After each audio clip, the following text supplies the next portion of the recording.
نحمدہ ونصلی علی رسولہ الکریم بسم اللہ الرحمن الرحیم۔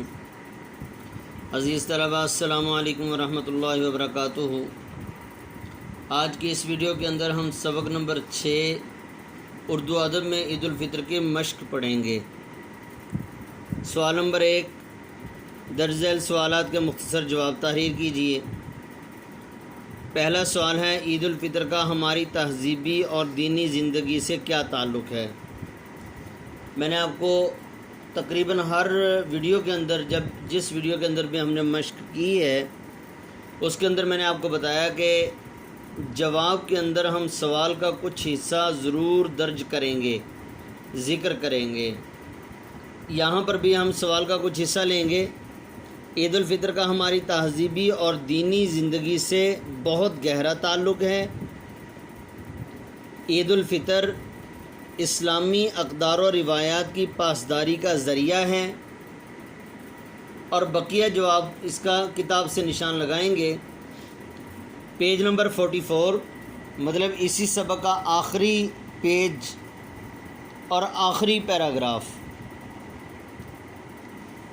آخری پیراگراف کی پہلی لائن، عید کا تصور مسلمانوں کے ہاں محض تہوار منانے اور اچھل کود کو کلچر بنانے پر منحصر نہیں، بلکہ اس خوشی کا رشتہ ہماری اقدار میں بہت دور تک جاتا ہے۔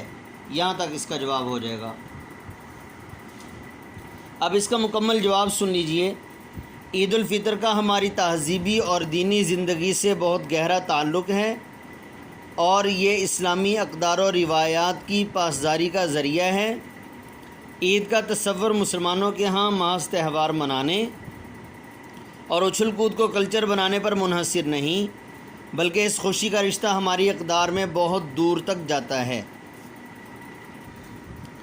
دوسرے سوال کا جواب دیکھیں۔ پہلے سوال دیکھیں، عید الفطر پر نظموں میں شعراء نے کیا باریکیاں پیدا کی ہیں؟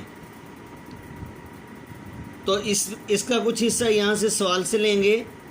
عید الفطر پر نظموں میں شعراء نے، باقی جواب جو ہے ہم کتاب سے نشان لگائیں گے۔ پیج نمبر 42، لائن نمبر 8، عید کے موضوعات میں نئی نئی باریکیاں پیدا کر کے اسے ادبی خوشی کے ملے جلے جذبات تک لے گئے ہیں۔ گلدستہ عید میں موضوعات صحن عیدگاہ میں ملاقات اور درون خانہ عید ملن تک محدود نہیں رہے، بلکہ جذبات کے وسیع تر رقبوں میں لا کر دکھایا گیا ہے۔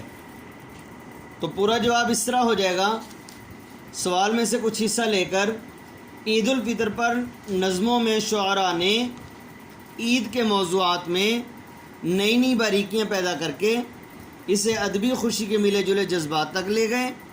گلدستہ عید میں موضوعات صحن عیدگاہ میں ملاقات اور درون خانہ عید ملن تک محدود نہیں رہے، بلکہ جذبات کے وسیع تر رقبوں میں لا کر دکھایا گیا ہے۔ دوسرا جواب مکمل ہوا۔ تیسرا سوال دیکھیں، سبق کی روشنی میں اردو شعراء نے عید الفطر کے جن متعدد پہلوؤں پر اظہار خیال کیا ہے ان میں سے کوئی سے 3 پہلو یا موضوعات کے نام لکھیں۔ تو آپ نے جواب یوں لکھنا ہوگا، اس سبق کی روشنی میں اردو شعراء نے عید الفطر کے جن متعدد پہلوؤں پر اظہار خیال کیا ہے وہ درج ذیل ہیں۔ وہ کون کون سے پہلو ہیں؟ پیج نمبر 43، یہ پیج نمبر 43 کے لاسٹ میں دیکھیں، یہاں پر 3 پہلو لکھے ہوئے ہیں، یہ دیکھیں۔ اول، عید کے چاند کو مناظر کے حوالے سے بیان کرنے کا رجحان۔ دوم، عید کو داخلی مسرت اور خارجی حالات سے منسلک کرنے کا رویہ۔ سوم، ہلال عید کو ملی عزائم کی علامت، ملت کے عروج و زوال کی علامت اور تہذیبی و تمدنی زندگی کے اساس کے طور پر قبول کرنے کا رجحان۔ یہ 3 پہلو یہ ہو جائیں گے۔ جی اگلا سوال دیکھیں، عید الفطر کے موقع پر شہزادوں اور شہزادیوں کا ذکر کرتے ہوئے خواجہ حسن نظامی نے کیا نقطہ اجاگر کیا ہے؟ اس کا جواب یہ ہوگا، عید الفطر کے موقع پر شہزادوں اور شہزادیوں کا ذکر کرتے ہوئے خواجہ حسن نظامی نے ان کی قسم پرسی میں عید بسر کرنے کا ذکر کیا ہے۔ اور اگر آپ کتاب سے نشان لگانا چاہیں تو دیکھیں page number 42، second last line, Khwaja Hasan Nizami نے دلی کے بربادی کے جو نوحے لکھے،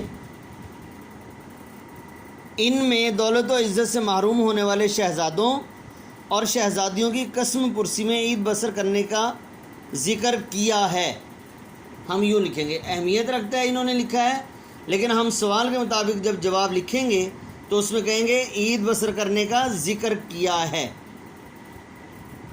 جی اگلا سوال ہے، اردو شعراء نے ہر دور میں عید الفطر کو موضوع سخن کیوں بنایا؟ موضوع سخن اپنے کلام یا اپنے اشعار کا ٹاپک کیوں بنایا؟ سخن کلام کو کہتے ہیں۔ تو اس کا جواب دیکھیں، اردو شعراء نے ہر دور میں عید الفطر کو موضوع سخن اس لیے بنایا کہ عید الفطر ایک ایسا تہوار ہے جو مسلمانوں کی مذہبی، معاشرتی اور سماجی اقدار و روایات پر مبنی ہے۔ اردو شعراء نے ہر دور میں عید الفطر کو موضوع سخن اس لیے بنایا کہ عید الفطر ایک ایسا تہوار ہے جو مسلمانوں کی مذہبی، معاشرتی اور سماجی اقدار و روایات پر مبنی ہے۔ کون سی چیز اقبال کو عید کے چاند کی تصویر کشی پر مجبور کرتی ہے؟ اس کا جواب ہوگا یاد طفلی، مطلب بچپن کی یاد۔ یاد طفلی اقبال کو عید کے چاند کی تصویر کشی پر مجبور کرتی ہے۔ اور اگر آپ کتاب سے نشان لگانا چاہیں تو پیج نمبر 43،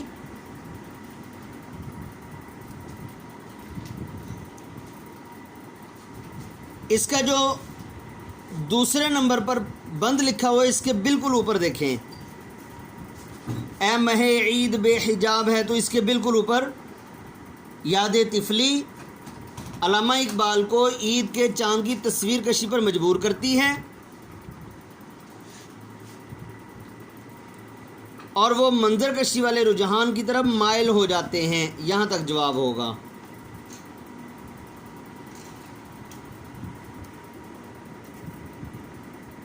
مہ سیام گیا اور روز عید آیا، یہ اردو کے کس معروف شاعر کا مصرع ہے؟ یہ مصرع مولانا الطاف حسین حالی رحمہ اللہ کا ہے۔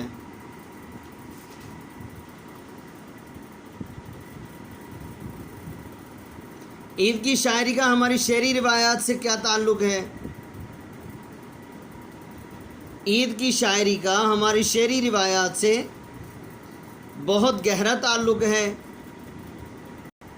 اور اس جواب کا بقیہ حصہ پیج نمبر 42 میں پہلی لائن، اردو کی غزلیہ شاعری میں عید کا چاند، ہلال و ابرو، محبوب سے روز عید کی ملاقاتیں اور اس کے متعلقات ہی اہم رہے۔ یہاں تک اس کا جواب ہو جائے گا۔ سبق کے متن کو مد نظر رکھ کر درست یا غلط پر نشان لگائیں۔ 1857 یعنی 1857 کی جنگ آزادی کے بعد اردو شاعری میں وسعت پیدا ہوئی، درست۔ خواجہ حسن نظامی نے دلی کی بربادی کے مرثیے لکھے ہیں، غلط۔ عید الفطر کے متعلق موضوعات ہماری شاعری کا اثر رخ ظاہر کرتے ہیں، غلط۔ سبق میں 4 شعراء کے اشعار درج ہیں، غلط۔ عید الفطر کا تصور ہماری اقدار میں شامل ہے، درست۔ درست جواب کی نشاندہی درست کے نشان سے کیجیے۔ یہ مصرع کس شاعر کا؟ ہلال عید کی گردوں پہ آمد آمد ہے، عبد المجید سالک کا ہے۔ حسن نظامی نے دلی کے جو نوحے لکھے ان میں کون سی چیز نمایاں؟ عظمت رفتہ۔ عید الفطر کے موقع پر مسلم معاشرے کے کس طبقے کو سب سے زیادہ مسائل کا سامنا کرنا پڑتا ہے؟ متوسط۔ درمیانہ طبقہ مطلب۔ شاعر نے لذت افزائے شور طفلی میں کس کی طرف اشارہ کیا ہے؟ عید الفطر کے چاند کی طرف۔ 1857 یعنی 1857 کی جنگ آزادی کے بعد توجہ تیز ہوگی نظموں کی طرف۔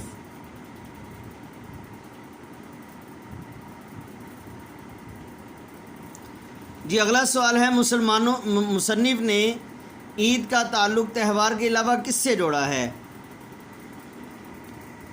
مصنف نے عید کا تعلق تہوار کے علاوہ مسلمانوں کی فکری زندگی کے ساتھ جوڑا ہے۔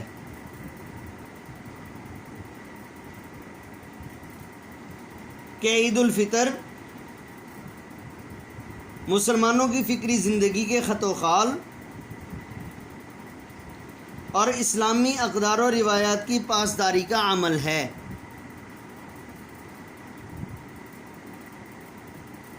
تو عزیز طلبہ، سبق نمبر 6 مکمل ہوا، اس کی مشق بھی ہو گئی۔ اس میں MCQs اور سوالوں کے جواب زیادہ اہم ہیں، اور اس میں سے کوئی نہ کوئی ایک سوال پیپر میں آ جایا کرتا ہے۔ یہ آپ نے اچھی طرح سے یاد کر لینا ہے۔ السلام علیکم ورحمۃ اللہ وبرکاتہ۔